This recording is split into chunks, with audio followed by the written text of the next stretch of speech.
My dear friends, मैं शिवानी अग्रवाल आपकी दोस्त और होस्ट गेटवे क्लासेस के इस सेशन में आप सभी का हार्दिक स्वागत करती हूँ।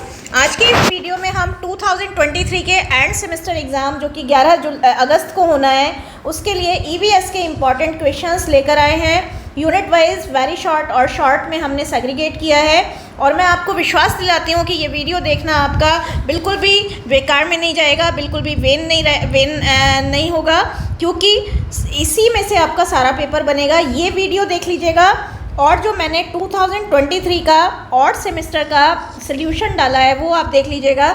उसके बाद मैं आपको इतना तक कह सकती हूँ कि उसके बाद आपको कहीं देखने की कुछ ज़रूरत नहीं है, आप इसी के बेस पर जाइएगा। और अगर आपके आंसर नहीं आते हैं तो you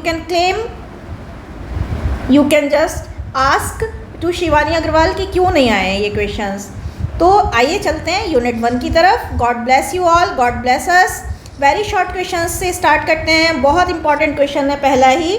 what do you understand by the term biotic and abiotic, explain with the help of suitable examples. Very important question है। अगला क्वेश्चन है what is inner and outer environment. अगला क्वेश्चन है what are the components of environment. अगला question है what are the segments of environment. अगला question है what are decomposers, give some examples. ये भी इंपॉर्टेंट क्वेश्चन है हमारा। अगला क्वेश्चन है define the term ecology and ecosystem. ये भी बहुत इंपॉर्टेंट है, हालांकि पिछली बार आ चुका है लेकिन फिर भी मुझे लग रहा है आएगा। अगला क्वेश्चन बहुत ज़्यादा इंपॉर्टेंट है। What is EIA, environment impact assessment, explain clearly. ये वेरी इंपॉर्टेंट है वेरी शॉर्ट में। In how many parts ecosystem में बी डिवाइडेड। अगला क्वेश्चन बहुत इंपॉर्टेंट है। व्हाट इज़ एक्वेटिक इकोसिस्टम, यानी जलीय जीव जंतुओं की जो व्यवस्था है वो क्या है। Give proper examples to clarify your answer. ये भी बहुत इंपॉर्टेंट क्वेश्चन है। What is sustainable development, important question है। What do you mean by ecological pyramid, in how many categories they fall. ये भी वेरी इंपॉर्टेंट में आएगा। Define the term food web and food chain. Very important question जरूर आएगा इस बार, आप जरूर देख कर जाइएगा। ये भी क्वेश्चन इंपॉर्टेंट है। Define detritus food chain. Define detritus food chain with the help of suitable examples. ये भी इंपॉर्टेंट क्वेश्चन है। In how many points in some points discuss the need of public awareness program about the environment। ये भी मुझे बहुत ज़्यादा important लग रहा है। Explain the term pollutant। ये वाला जो क्वेश्चन है ये भूल से आ गया है, ये बाकी अगले यूनिट में है। Name the ecological pyramid which cannot be inverted। उस इकोलॉजिकल पिरामिड का नाम लिखिए जिसे इन्वर्टेड नहीं करा जा सकता। मैंने आंसर भी दे दिया है, पिरामिड ऑफ एनर्जी। अब पिरामिड ऑफ एनर्जी लिखकर आप थोड़ा सा इसे एक्सप्लेन कर दीजिएगा तो आपका आंसर ये बन जाएगा। अब आते हैं लॉन्ग क्वेश्चंस। लॉन्ग क्वेश्चंस में what do you understand by the term environment. Discuss the components, segments and scope of environment in current scenario. बहुत ज़्यादा इंपॉर्टेंट क्वेश्चन है, सी सेक्शन में आ सकता है, आएगा। अगला है what do you mean bye sustainable development, how it can be achieved, discuss its various elements and goal, discuss the methods of sustainable development. ये क्वेश्चन भी बहुत ज़्यादा इंपॉर्टेंट है। अगला क्वेश्चन है discuss the term ecosystem, discuss the structure of ecosystem, how ecosystem can be balanced. अच्छा question है। अगला है what is the need of public awareness for environment protection and environmental studies. ये भी मुझे इंपॉर्टेंट क्वेश्चन लगा। तो यूनिट फर्स्ट में अगर देखा जाए तो 4 इंपॉर्टेंट क्वेश्चंस हैं, जिसमें से फर्स्ट क्वेश्चन स्कोप और सेगमेंट्स कंपोनेंट्स वाला मुझे बहुत ज़्यादा इंपॉर्टेंट लग रहा है। इसी तरह अगर हम बात करें तो मुझे सस्टेनेबल डेवलपमेंट का क्वेश्चन आया हुआ लग रहा है 2023 में, ये बिल्कुल आने वाला है। आगे चलते हैं यूनिट 2। यूनिट 2 के वेरी शॉर्ट क्वेश्चंस। पहला है define natural resources, name different kind of natural resources. बहुत ज़्यादा इंपॉर्टेंट क्वेश्चन है। अगला है what do you mean by water borne diseases, name any 2 water borne diseases. Again this is very important question. अगला है water induced diseases, name any 2 water induced diseases. ये भी important है। वाटर फ्लोराइड एंड आर्सेनिक्स, ये भी बहुत important question है। अगला क्वेश्चन है व्हाट इज़ नालगुंडा प्रोसेस। ये वाटर ट्रीटमेंट का प्रोसेस होता है, पढ़ लीजिएगा, हमारी वीडियो में मिल जाएगा सेकेंड यूनिट में। अगला है what is meant by water resources, classify various water resources. Very important question. What are mineral resources, give some examples of mineral resources, ये भी इंपॉर्टेंट क्वेश्चन है। अगला है what are conventional sources of energy, give examples in support of your answer, ये बहुत बहुत बहुत important question है। अगला है what are non conventional sources of energy, give examples in support of your answer. अगला है डिफाइन द टर्म डिफॉरेस्टेशन, ये भी इंपॉर्टेंट है। तो सारे ही क्वेश्चन इंपॉर्टेंट हैं। अगला है लॉन्ग क्वेश्चन, लेकिन जिसमें हमने वेरी वेरी इंपॉर्टेंट कर दिए हैं, वो आप प्रायोरिटी बेसिस पर तैयार करके ही जाइएगा। अगला है what is material, long question में बात करें तो what is material cycle, how many kinds of material cycle are there, discuss nitrogen and sulphur cycle with the help of proper diagram. देखिए ये क्वेश्चन बहुत ज़्यादा इंपॉर्टेंट है और आएगा ज़रूर। अगर हम बात करें पर्टिकुलरली तो नाइट्रोजन साइकिल बहुत ज़्यादा इंपॉर्टेंट है इस बार के लिए, पिछली बार ऑक्सीजन साइकिल आया था। अगला है discuss various kinds of mineral resources. अगला है what are natural resources, how many kinds of natural resources are there, differentiate between renewable and non renewable natural resources, discuss in length the reasons of depletion of natural resources, how can we preserve and prevent our natural resources। बहुत important question है first और third. Discuss in length about water resources available on earth, how water resources can be prevented and preserved, discuss in length, ये भी important है। अगला है what is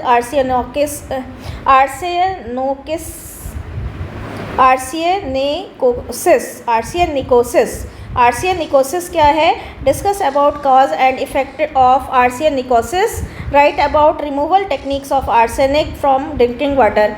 अगर हम इस सेगमेंट की बात करें तो ये बहुत इंपॉर्टेंट है, लेकिन फिर भी मुझे ये जो लग रहा है वो सबसे ज़्यादा इंपॉर्टेंट ये वाला थर्ड क्वेश्चन इसमें जो है मुझे 2023 के एंड सेमेस्टर एग्जामिनेशन के लिए इंपॉर्टेंट लग रहा है और इसे आप सबसे पहले तैयार कर लीजिएगा। अगला क्वेश्चन हमारा यूनिट थर्ड आ जाता है, very short question, what is pollution, very important. What are pollutants, important है। Define acid rain, very important. How smog is formed, बहुत ज़्यादा इंपॉर्टेंट है। What is soil erosion, very important question. Thermal pollution, radio active pollution, ये भी important है। Suggest some methods of purifying water, very important question. What is waste water treatment, ये भी बहुत important है। What is water pollution, define air pollution, define soil pollution, what is noise pollution, ये बहुत ज़्यादा इंपॉर्टेंट है। और what is solid waste management, ये तो बहुत इंपॉर्टेंट है।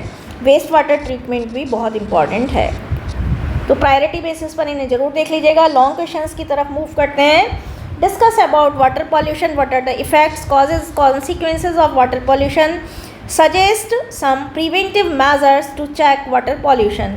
ये जो क्वेश्चन है मेरे हिसाब से ये क्वेश्चन ज़रूर आएगा 2023 में, बहुत इंपॉर्टेंट है। अगला क्वेश्चन है what is air pollution, what are the effects, causes, consequences of air pollution, what are the measures to check air pollution, ये भी मुझे बहुत ज़्यादा इंपॉर्टेंट लग रहा है। अगला है what is solid waste management, name and briefly discuss the various functional elements of solid waste management. तो ये भी वेरी इंपॉर्टेंट है, लेकिन मेरे हिसाब से जो है फर्स्ट और सेकंड ज़्यादा इंपॉर्टेंट हैं। यूनिट 4 में वेरी शॉर्ट क्वेश्चन की तरफ मूव करते हैं। ये तो क्वेश्चन आएगा ही, what do you mean by global warming, what is green house effect, ये भी इंपॉर्टेंट है। क्लाइमेट चेंज का क्वेश्चन भी बहुत इंपॉर्टेंट है 2023 के लिए। What is acid rain, what is ozone layer, how it is formed and why it is depleted, बहुत इंपॉर्टेंट है। What is automobile pollution, ये इस बार आया रखा है question. Which are the greenhouse gases that cause global warming, what is ozone hole, ये भी important है। What do you understand by population growth, very important question। Long question की तरफ मूव करते हैं। What is global warming, what are the effects of global warming, what we can do to prevent the threats of global warming, बहुत ज़्यादा important question है, 2023 में आया रखा है। What is green house effect, what are green house gases, how it is को related with global warming, अच्छा question है। अगला क्वेश्चन है discuss population explosion in Indian context, what are the major causes and effects as well as consequences of population explosion, how we can check population explosion, बहुत ज़्यादा important question है। Unit 5 की तरफ आखिरी unit है, move करते हैं। Very short question, what do you understand bye environmental protection, very important question. Name some of the legislations acts that are enacted to prevent environmental pollution. ये भी अच्छा क्वेश्चन है. What is wild life protection act 1972 important है. What is water act 1974 very important है.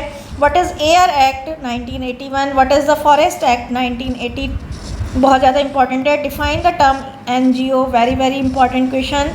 Name some of the NGOs that are working for environment. आपको वैसे भी पता होना चाहिए. नन्ही कली है और भी बहुत सारे हैं. तो ये जो है वो एनवायरनमेंट के लिए काम कर रहे हैं specifically. Name two of the schemes of Indian government for encouragement of women education in India. Very very important question. What are CPCBs and SPCBs. ये भी इंपॉर्टेंट है. हमारे यूनिट 4 में आपको मिल जाएगा. अब आते हैं लॉन्ग क्वेश्चन. यूनिट 5 में आपको मिल जाएगा. What is women education. What is the need of women education. बहुत इंपॉर्टेंट क्वेश्चन है.